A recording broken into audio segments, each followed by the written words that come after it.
오늘 드디어 고린도 후서가 끝이 납니다. 그동안 2년 동안 하나님께서 고린도 전서 후서를 통해서 우리에게 은혜를 주셨는데, 오늘 이 마지막 말씀을 통해서 하나님께서 여러분의 말씀 들음의 삶 가운데 더 큰 은혜 주시기를 주님의 이름으로 축원합니다. 이 고린도 전서 처음 시작할 때 여러분 기억나세요? 이 책은 방식에 대한 책이라고. 사람은 자기가 익숙한 것을 편한 것으로 여깁니다. 익숙한 것이 편하지요. 근데 그 편한 것을 편하다 여기지 않고 옳다 여깁니다. 사람들이 익숙하지 않은 것을 불편하게 여깁니다. 그런데 내가 익숙하지 않아서 불편하다고 말하지 않고 그것은 틀렸다고 이야기합니다. 어떻게 보면 익숙함과 익숙하지 않음, 편함과 불편함, 이것은 옳고 그름과 진리의 문제가 아닌데, 사람들은 이 자기와 다른 방식으로 인하여 심지어 하나님까지 죽입니다. 이스라엘 백성들이 그들이 기대했던 메시아는 다윗의 후손 왕으로 태어나는 그러한 하나님이었습니다. 자신들이 지금까지 생각했고 기대했던 방식과 다른 방식으로 태어나 사역하고 있는 예수 하나님의 아들을 그들은 죽였습니다. 하나님을 안 믿어서가 아니라 하나님의 아들을, 하나님이 보내신 메시아를 기다리지 않아서가 아니라 자신이 해왔던 방식과 자신이 기대했던 방식과 다르기에 그들은 하나님의 아들을 죽였습니다. 우리가 지난주 말씀에 같이 나누어 온 것처럼 우리는 하나님을 몰라서가, 하나님을 부인해서가 아니라 하나님의 일하시는 방식이 나의 기대와 다를 때 우리는 그 하나님을 마음속에 지웁니다. 하나님의 일하시는 방식이 나의 기도와 다를 때 나는 내 마음속에서 하나님을 죽이게 됩니다.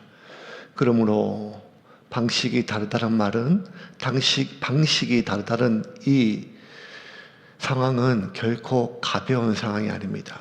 당신과 내가 바라보는 관점이 같아. 당신과 내가 목표하는 목표가 같아. 단지 방식이 다를 뿐이야. 그러니 이거 아무 일도 아니야 라고 말하는 것은 참 어리석고 순진한 생각입니다. 다 하나님을 위한 일입니다. 다 교회를 위한 일입니다. 우리 중에 하나님을 대적하고 싶은 사람 한 명도 없고, 우리 중에 교회를 무너뜨리려고 하는 사람이 한 명도 없습니다. 하지만 서로 방식이 다를 때 교회는 무너지고, 서로 방식이 다를 때 우리는 하나님을 죽일 수가 있습니다. 그 가장 표본이 바로 고린도 교회였습니다. 누구보다 열성적이었고 누구보다 성령의 은사가 충만한 교회였습니다. 하지만 각자 그들은 자신이 기대하는 사도의 표본이 기대가 달랐습니다. 어떤 사람은 바울처럼, 어떤 사람은 베드로처럼, 어떤 사람은 아볼라처럼, 각자 우리 교회의 지도자는, 하나님의 자도는 이래야 돼 라고 하는 그들의 기대가 달랐습니다. 성령의 은사는 이런 것이야. 하나님의 은혜는, 성령의 기름 부심은 이런 것이야. 나는 기도를 이렇게 배웠고 나는 기도를 이렇게 해왔어 라고 했던 그들의 방식은 서로 달랐습니다.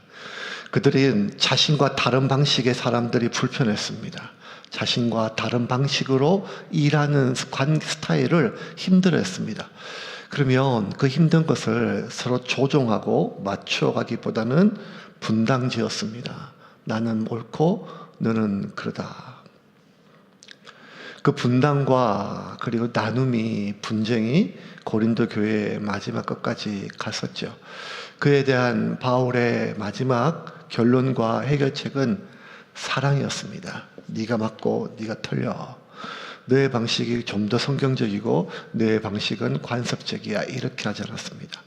누구보다 바울은 자신의 주관이 명확했던 사람임에도 불구하고 이렇게 분열되고 서로 다른 방식으로 말미암아 서로를 정죄하고 서로를 결국 파괴했던 이 고린도 교회를 하나로 묶었던 바울의 마지막 결론은 사랑이었습니다.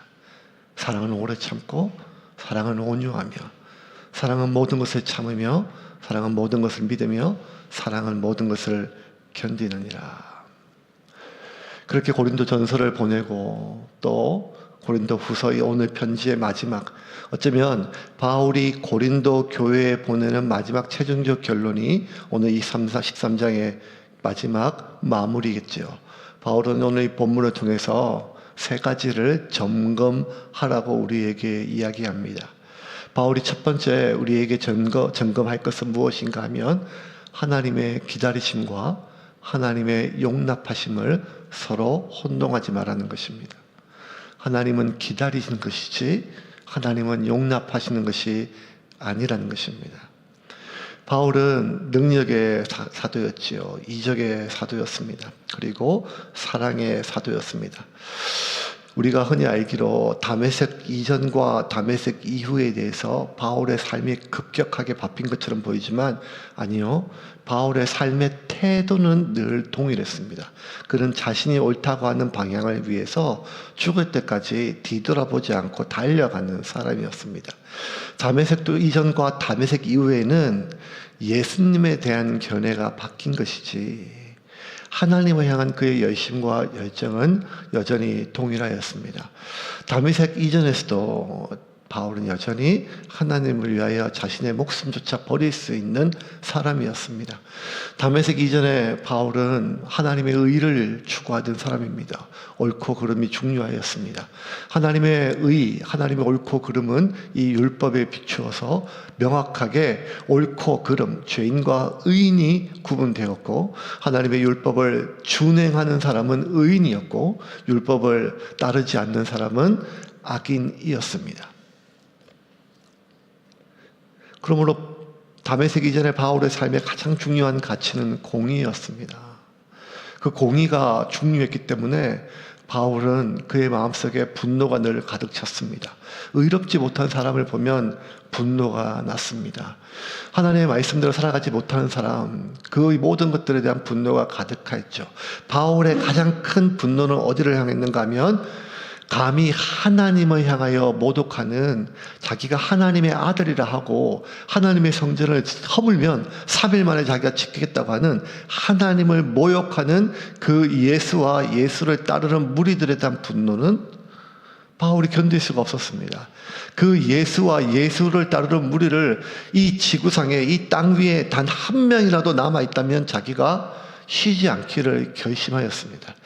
어쩌면 후에 바울이 회심하여 예수 그리스도의 사도가 된 후에 자신과 똑같은 수많은 율법자들이 바울을 죽이기 전까지는 내가 먹지도 마시지도 쉬지도 않기를 결심한 것과 같은 것은 어쩌면 바울과 같은 그러한 하나님의 공의를 추구하는 많은 사람들이 유대인에게 많이 있었기 때문이었습니다. 어쨌든 바울은 공의의 사람이었고 그리고 그 하나님의 의에 어긋난 죄인들에 대한 분노는 하늘을 찌렀습니다. 그런데 그런 바울이 다메섹에서 예수님을 만났습니다. 예수님을 만나고 나서 예수님을 통해서 하나님의 뜻을 그는 다시 한번 발견했습니다. 그리고 그의 삶은 180도 바뀌었습니다. 예수를 죽이려고 했던 사람 중에 이제 예수를 전하는 사람, 이것도 바뀌었지만 원래 바울의 가장 최종적인 목적이 하나님이었잖아요. 자기가 하나님을 사랑하는 방식이 예수 죽임이었는데 이제는 그 자기가 죽이려고 했던 그 예수가 하나님의 가장 사랑하는 독생자임을 깨달았을 때 그는 여전히 하나님을 사랑하는 마음으로 예수를 사랑하였습니다. 그러면 어쩌면 그가 하나님을 향한 그 열정과 방향은 변함이 없어요. 그런데 그 하나님을 향한 그 사랑과 열정의 방향은 변함이 없지만 하나 가장 중요한 그의 삶의 태도는 하나님의 사랑을 표현하는 태도는 극명하게 달랐어요. 그게 뭐였는가 하면 그 이전에는 공의였고 분노였고 징계였습니다. 그런데 그 이후부터 다메섹 도상에서 예수님을 만난 이후부터 바울의 모든 하나님을 향한 이 삶의 태도는 사랑이었습니다. 사랑이었습니다. 참음이었습니다. 그래서 이 고린도 교회에 지겹도록 반복됐던 바울의 사도성에 대한 그 자신의 증거, 내가 예수 그리스도의 참된 사도임을 사람들에게 나타내는 증표를 기적과 표적과 이사와 뭐가 다 있지만 그 중에 바울은 제일 어떤 삼아 내가 진짜 예수 그리스도의 사도인 이유는 첫 번째 표적은 바로 내가 오래 참된 사람이라는 것입니다. 하나님의 말씀 12장 2절 고린도후서 12장 2절 같이 읽겠습니다. 사도의 표가 된 것은 내가 너희 가운데서 모든 참음과 표적과 기사와 능력을 행한 것이라. 사도의 표적, 기적, 기사, 이석, 능력 있지만 바울이 첫 번째 내세운 게 무엇인가 하면 참음이라는 겁니다. 내가 너희 가운데서 모든 참음과.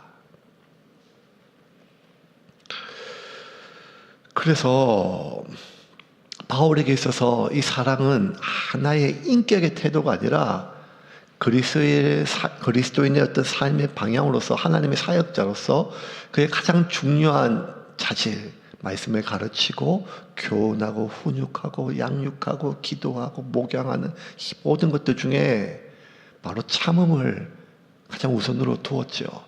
어쩌면 그가 하나님의 가장 속성인 사랑을 설명할 때도 참음이 가장 많이 들어간 것도 어쩌면 그의 견해가 녹아 들어가 있을 것입니다. 사랑을 오래 참고 모든 것을 참으며 모든 것을 믿으며 모든 것을 견디는다.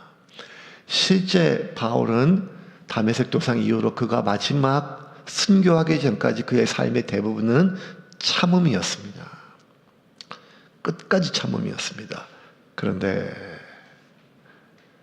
이 사랑의 본질인 참음도 끝까지 참음 자체가 목적이 아니라는 것입니다. 하나님이 사랑이시고 하나님이 우리를 향해 참으시는 이유는 우리의 죄를 참으시는 것은 우리의 죄를 용납하고 우리의 악을 용납하기 때문이 아니라 돌이키기를 기다리는 기다림의 참음이시지 허용이 아니라는 것입니다. 오늘 우리가 기억해야 될 첫 번째, 바울이 마지막까지 점검하는 것, 고린도 교회에게, 저와 여러분에게 점검하는 마지막 첫 번째 점검은 무엇인가 하면 하나님의 오래 참음과 하나님의 허용을 혼동하지 말라는 것입니다. 지금 하나님이 나에게 참고 계신 것을 하나님이 나의 삶에 허용하는 것을 내가 뭘 착각하고 있는지를 내가 봐야 된다는 것입니다. 고린도전서 13장 5절과 6절 같이 읽겠습니다.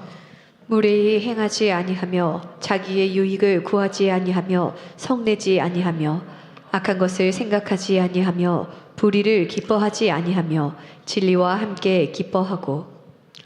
하나님의 그 오래 참음, 하나님의 사랑은 그 어떤 것도 용납이 아닙니다. 무례 행함을 용납하지 않습니다.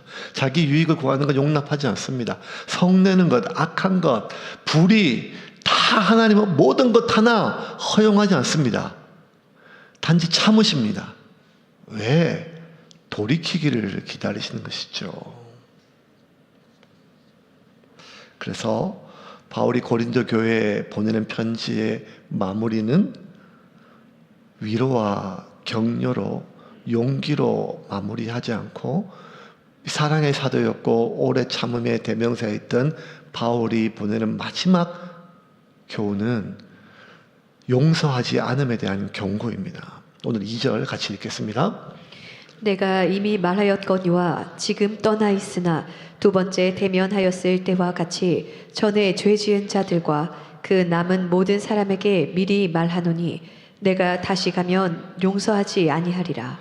내가 다시 가면 용서하지 않으리라. 내가 가면 다들 다 죽었어 이런 뜻이 아니라 내가 다시 갈 때까지 돌이키지 않으면 그 죄에서 그 반복적인 고질병에서 돌이키지 않으면 이제는 내가 용서하지 않겠다.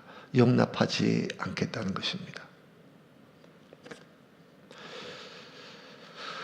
하나님께서 우리에게 용서하지만 끝까지 용서하지는 않으시죠. 하나님은 오래 참으시지만 끝까지 참으시지는 않습니다. 하나님은 심판하시는 분이십니다. 근데 우리는 자꾸 그 하나님의 가장 중요한 속성을 잊어버릴 때가 많습니다. 사랑의 하나님, 오래 참으시는 하나님, 아니 모든 것을 허용하시는 하나님, 아니요. 하나님은 허용할 수 없는 것에, 하나님이 허용할 수 없는 것에 대해서는 자기 아들을 죽여서까지도 반드시 해결하시는 분이십니다. 돌이킬 기회가 우리가 무잔정 보장되는 것이 아닙니다.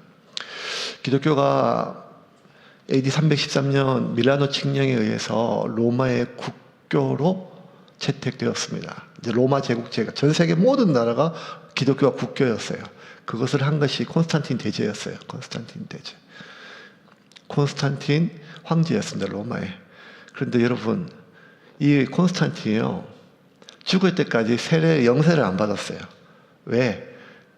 자기가 하나님도 믿고 내 모든 이 제국의 사람들은 예수 그리스도를 믿어야 된다고 그렇게 국교로 정했음에도 불구하고 그 하나님이 금하신 죄에 대한 즐거움을 그가 포기할 수가 없었어요. 그래서 내가 세례받고 영세받고 나서 죄를 지으면 그거 하나님께 벌받고 지옥 갈까봐 내가 죽기 전에 영세받겠다고 했었어요. 세례받겠다. 왜? 왕으로서 절개할 게 너무 많은 거예요. 여러분 알다시피 로마는 그 태폐와 한락과 타락으로 망했잖아요. 자기 죽기 전에 회개하면 되는 줄 알았어요. 죽기 전에만. 아니요. 아닙니다. 하나님의 허용하심이 아니라는 것이죠. 1절에서 같이 읽겠습니다. 내가 이제 세 번째 너희에게 가리니 두세 증인의 입으로 말마다 확정하리라. 이번에 내가 너한테 세 번째 가는데 첫 번째, 두 번째까지는 내가 용납하였지만 세 번째는 안 된다는 것입니다. 왜? 율법도 그 사람을 단죄할 때는 두세 사람의 증인이 필요한 것처럼 이제 내가 첫 번째, 두 번째가 아니라 세 번째 갔음에도 불구하고 너희들이 개가 토한 것을 다시 삼키듯이 독일한 죄에 빠져있는 너희들을 내가 용납할 수 없다고 하였습니다. 고린도 교인들의 반복적인 죄는 이와 같습니다. 12장 20절과 21절입니다. 같이 읽겠습니다. 내가 갈 때에 너희를 내가 원하는 것과 같이 보지 못하고 또 내가 너희에게 너희가 원하지 않는 것과 같이 보일까 두려워하며 또 다툼과 시기와 분냄과 당짓는 것과 비방과 수군거림과 거만함과 혼란이 있을까 두려워하고 또 내가 다시 갈 때에 내 하나님이 나를 너희 앞에서 낮추실까 두려워하고 또 내가 전에 죄를 지은 여러 사람의 그 행한 바 더러움과 음란함과 호색함을 회개하지 아니함 때문에 슬퍼할까 두려워하노라. 단호함이 있었습니다. 이제는 이들을 단호하게 치료하겠다는 것입니다. 사랑의 방법에는요, 크게 두 가지 종류의 사랑이 있어요. 뜨거운 사랑과 차가운 사랑이 있습니다. 뜨거운 사랑, 따뜻한 사랑에는요, 위로와 격려가 있습니다. 하지만 차가운 사랑에는요, 이 훈육과 그 다음에 그를 징계함이 있습니다. 근데 여러분, 위로와 격려만 사랑이고 훈육과 징계가 폭력이나 학대가 아닙니다. 둘 다 사랑의 방법입니다. 물론 그가 사랑의 마음에서 하는 징계가 아닌 감정에 의해서 그가 자신의 이익을 위해서 누군가를 그렇게 징계하고 그리고 폭력을 간다면 그거는 당연히 그건 학대죠. 그런데 사랑의 마음에서 사랑의 전제 안에서 그가 반복적인 룰을 정했음에도 불구하고 어겼을 때 반드시 훈육과 징계가 들어가야 되죠. 위로와 격려가 사람을 살리는 것이 아니라 훈육과 징계가 사람을 바른 길로 인도하게 됩니다. 그래서 여러분 바울은 히브리서에 이 징계가 그 무엇보다 하나님의 사랑임에 대해서 우리에게 이렇게 말합니다. 히브리서 12장 6절 같이 읽겠습니다. 주께서 그 사랑하시는 자를 징계하시고 그가 받아들이시는 아들마다 채찍질 하심이라 하였으니 주께서 그 사랑하시는 자를 징계하시고, 그러면 사랑하지 않는 자에 대한 하나님의 최고의 징계는 무엇인가 하면 내버려 두심입니다. 내버려 두심. 이 내버려 두심을 하나님의 허용으로 착각하면 이 사람은 진짜 이제 소망이 없는 것입니다.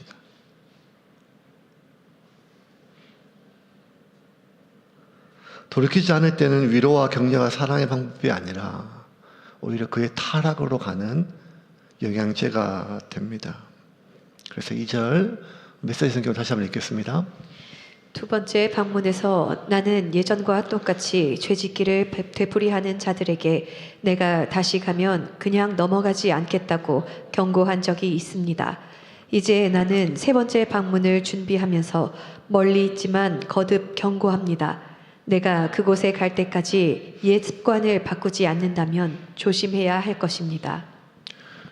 습관을 바꾸지 않는다면, 지금까지 해왔는데 이게 아무런 문제가 없는데 별 얘기 안 하다가 왜 갑자기 이러냐, 이게 아닙니다.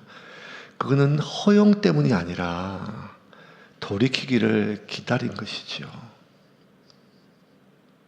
결국 바울이 이제 고린도 교회 방문해서 이들에 대해서 치리할 것을 경고하였습니다. 그리고 바울이 그것을 실행하게 되지요. 여러분, 교회가 위로합니다. 교회가 격려합니다. 사랑하고 위로하고 힘을 얻게 하죠. 하지만 잘못된 죄와 잘못된 습관에 대해서는 그가 끝까지 돌이킬 수 있도록 격려하고 위로하고, 하지만 단호하게 징계해야 될 때가 있는 것이지요. 그래서 교회의 사랑의 방법에 치리가 있는 것입니다. 근데 어쩌면 지난 한국교회 가운데 수십 년 동안 한국교회는 치리를 잃어버렸습니다. 왜? 네가 감히 날 치리해? 교회로 옮기면 되죠.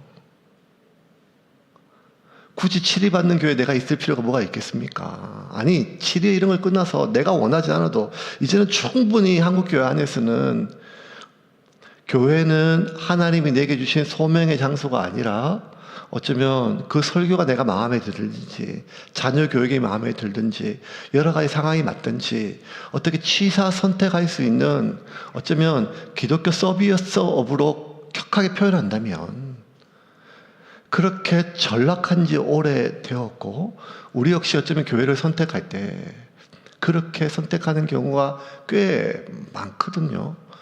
이것을 비난하고 비판하기 위함이 아닙니다. 아니, 어떻게 교회를 그냥 선택해요? 그냥 선택할 수 없습니다. 우리가 미장원 하나도 어떻게 선택해요? 우리가 어디 가서 밥을 먹더라도 다 알아보고, 여기 다 알아보고, 메뉴 하나를 다 알아보고 우리가 식당을 선택하지 않습니까? 하물며 교회는요, 당연히 더 알아봐야 되겠죠. 알아봐야겠죠.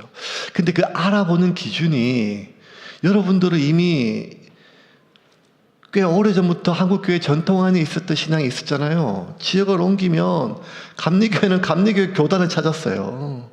장로교는 장로교 교단을 찾았어요. 그리고 같은 교단과 그 목사님의 어떤 지도를 따르는 것을 원했어요. 왜냐하면 그 안에 있을 때 내가 안전함이 있기 때문에요. 그런데 교회가 권위를 잃어버리고 목회자가 권위를 잃어버리니까 이제는 그 교회의 권위에, 그 목회자의 권위를 신뢰할 수 없을 때 이제 각각 자기 소견에 옳은 대로 결정해야 돼요. 교회의 잘못이죠. 목회자의 잘못이죠. 그 결과 교회는 치리가 사라지고, 아니, 치리가 무너졌습니다. 그리고 그 치리가 무너진과 동시에 교회는 사랑의 공동체가 된 것이 아니라 온갖 짬뽕과 허용되는 것이 위로와 사랑과 격려라는 이름으로 혼합되어 있는 어쩌면 종교 서비스업으로 전락할 수가 있다는 것입니다. 바울은 고린도 교회에 이제는 그 반복된, 어떻게 가늠한 사람을, 그것도 장모와 어떻게 저렇게 우상 숭배하는 사람을, 끊임없이 분란을 일으키고 당짓는 사람을 계속 허용할 수는 없는 것입니다. 그가 아무리 부유한 사람이라도, 그가 아무리 힘 있는 사람이라도, 그가 아무리 교회 안에 영향이 있는 사람이라 할지라도 죄는 죄이고 악은 악인 것입니다. 그리고 그것이 아무리 습관처럼 오랫동안 관례처럼 아무런 문제가 되지 않고 자기들 사이에 허용됐다 할지라도, 아니요, 바울은 용납한 것이 아니라 돌이키기를 기다린 것이죠. 다시 한번 2절 말씀 메시지 같이 읽겠습니다.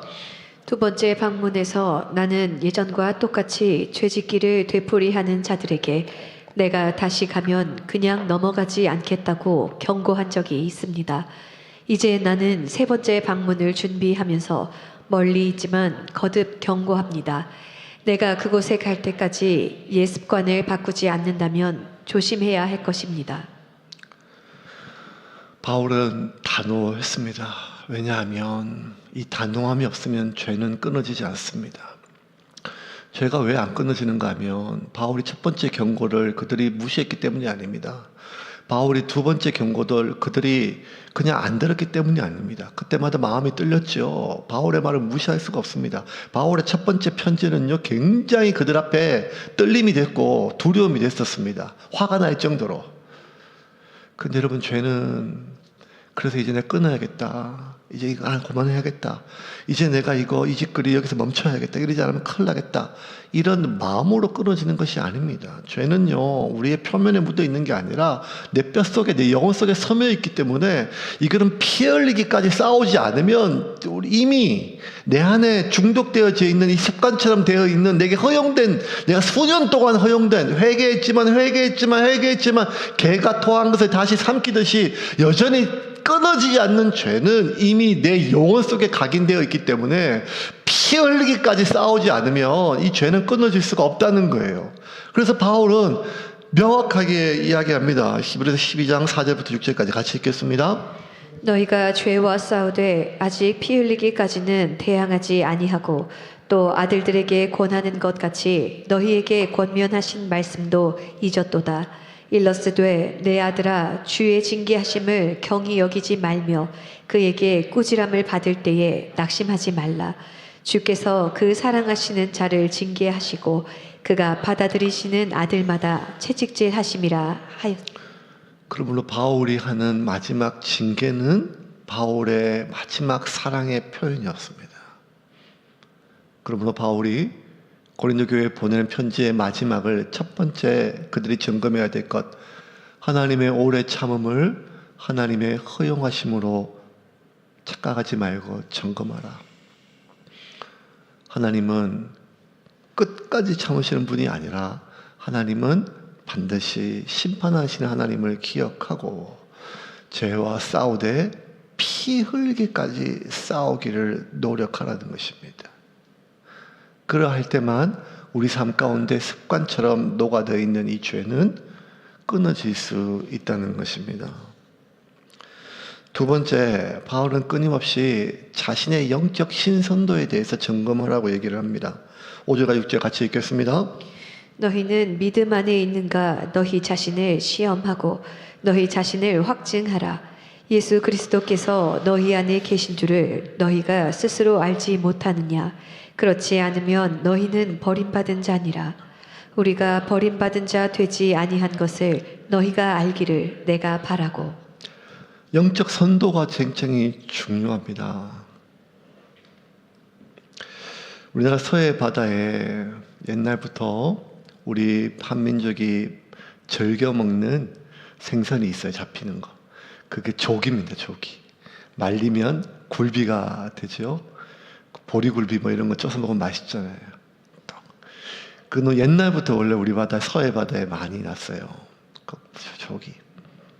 근데 똑같은 서해 바다에, 우리는 서해라 부르고 중국에서 황해라 부르는데 똑같은 그 서해 바다에 공동구역이 있거든요. 그 조기가 나요. 그러니까 중국에서는 씨가 마르게 다 사막하잖아요. 근데 똑같은 그 조기를요, 똑같은 바다에 똑같은 조기를 중국 배가 잡으면 중국산이 되고, 다 결국 한국으로 와요. 다 한국으로 오는데 한국 배가 잡으면 국산이 돼가지고 몇 배가 더 비싸요. 아니, 똑같은 바다에 똑같은 조기인데 중국 배가 잡으면 중국산 조기가 돼가지고 엄청 싸고 우리 한국 배가 잡으면 국산이 됩니다. 왜 그럴까요? 중국 배가 잡아서 아니 뭐 그런 것도 있겠지만 선도가 좀 많이 떨어지겠죠. 선도. 왜냐하면 생선은 선도가 제일 중요하거든요. 아주 고급 생선일수록 선도가 참 중요합니다. 선도가 참 중요해요. 다금바리, 뭐 돌돔 이런 것들은 얼마나 비쌉니까? 굉장히 비싼 뭐 능성어 이런 거 비싸거든요. 횟감이요. 그냥 드셔보시면 알겠지만 엄청 비쌉니다. 1kg에 뭐 몇십만씩 합니다. 근데 이렇게 비싼 생선일수록요, 조금만 선도가 지나 죽으면, 그래서 해를 못 뜨거나 조금만 선도 지나면 매운탕 끓이잖아요. 그러면 우럭하고 똑같아요.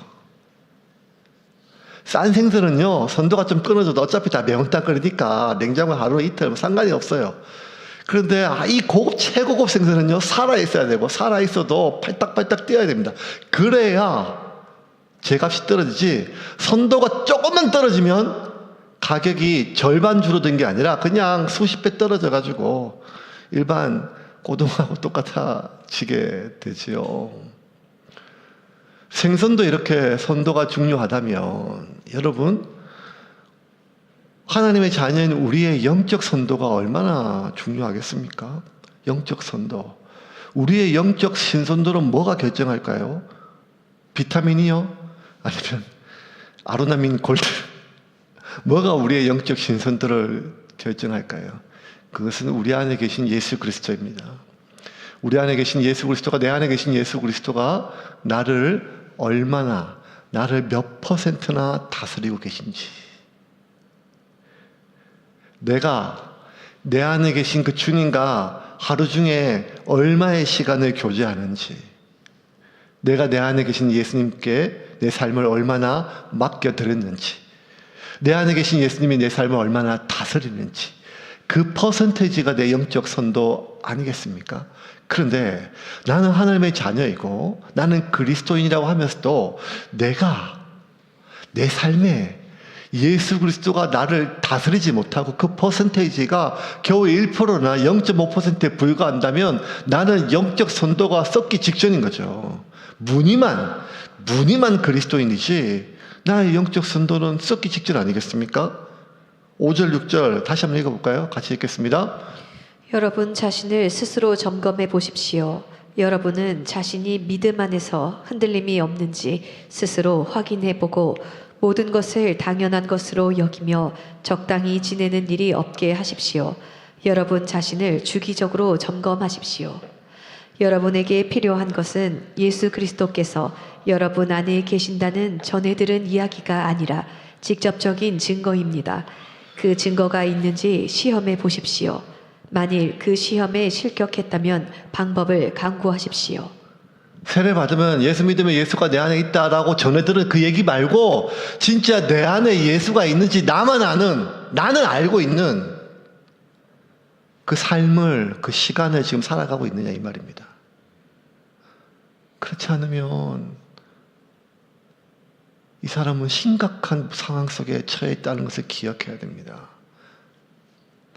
그것을 날마다 점검하라고 합니다. 마지막 바울의 점검은 우리 안에 기쁨과 상냥함이 있는지를 점검하라고 합니다. 11절 말씀 같이 읽겠습니다. 친구 여러분, 이것으로 마치겠습니다. 기뻐하십시오. 모든 일이 잘 회복되도록 노력하십시오. 여러분의 영이 생명으로 넘쳐나게 하십시오. 서로 조화롭게 생각하십시오. 상냥하게 대하십시오. 모든 일을 그렇게 하십시오. 그러면 사랑과 평화의 하나님께서 틀림없이 여러분과 함께 하실 것입니다. 거룩한 포옹으로 서로 인사하십시오.